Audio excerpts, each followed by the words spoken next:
ഞങ്ങളുടെ ഡോക്ടർ നോക്കിയപ്പോ 3 മാസം ഗർഭം. തുടർന്ന് അവളുടെ അച്ഛനെ വിളിച്ച് ടി.സി കൊടുത്ത് പറഞ്ഞു വിടുകയായിരുന്നുവെന്ന് പ്രിൻസിപ്പൽ പറയുന്നു.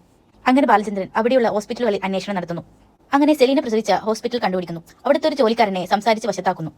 അങ്ങനെ അയാളിൽ നിന്ന് ഡീറ്റെയിൽസ് ചോദിച്ച് മനസ്സിലാക്കുന്നു. തങ്ങൾ പലതവണ ആ കുട്ടിയോട് കാര്യങ്ങൾ ചോദിച്ച് മനസ്സിലാക്കാൻ നോക്കിയെങ്കിലും ആ കുട്ടി വഴങ്ങിയില്ല. ആ കുട്ടിയുടെ ഭാവം അവൾ എന്തോ ദിവ്യഗർഭം ധരിച്ചതുപോലെയായിരുന്നു. താൻ ഇപ്പോഴും കന്യകയാണെന്ന് അവൾ പറഞ്ഞുകൊണ്ടേയിരുന്നു. അവളുടെ അച്ഛൻ ആ കുഞ്ഞിനെ ഒരു അനാഥാലയത്തിൽ ഏൽപ്പിച്ചു. അവിടെ നിന്ന് പോരുന്ന വഴിക്ക് അവൾ ബഹളം വെക്കുകയും കാറിൽ നിന്ന് പുറത്തേക്ക് ചാടുകയും ചെയ്യുന്നു. ഇതുവഴി അവൾക്ക് പരിക്കേൽക്കുകയും അവളുടെ ഓർമ്മ നഷ്ടപ്പെടുകയും ചെയ്യുന്നു.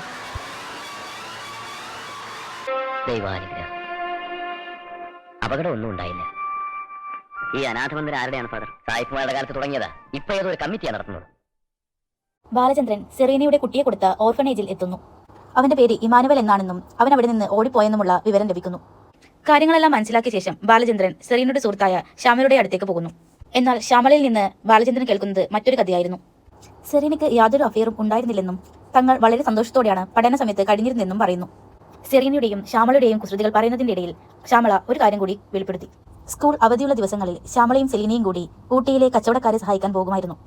അങ്ങനെ ഒരു ദിവസം ഒരു ടിബറ്റൻ ലേഡിയുടെ സാധനങ്ങൾ കച്ചവടമാക്കാൻ സെറീന സഹായിച്ചു. അങ്ങനെ ആ ടിബറ്റൻ ലേഡി അവരുടെ ഒരു ആഘോഷത്തിലേക്ക് ഞങ്ങളെ ക്ഷണിച്ചു. അവരുടെ പാർട്ടിയിൽ പങ്കെടുത്ത ഞങ്ങൾക്ക് ഫുഡും പിന്നെ ഒരുതരം ലഹരി നിറച്ച ഒരു വസ്തുവും കൈമാറി.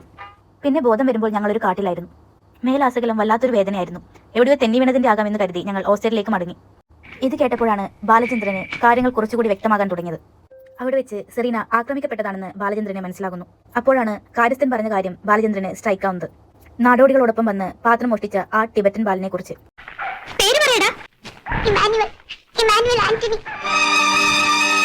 അത് തന്റെ മകനാണെന്ന് സെലീന തിരിച്ചറിയുന്നു.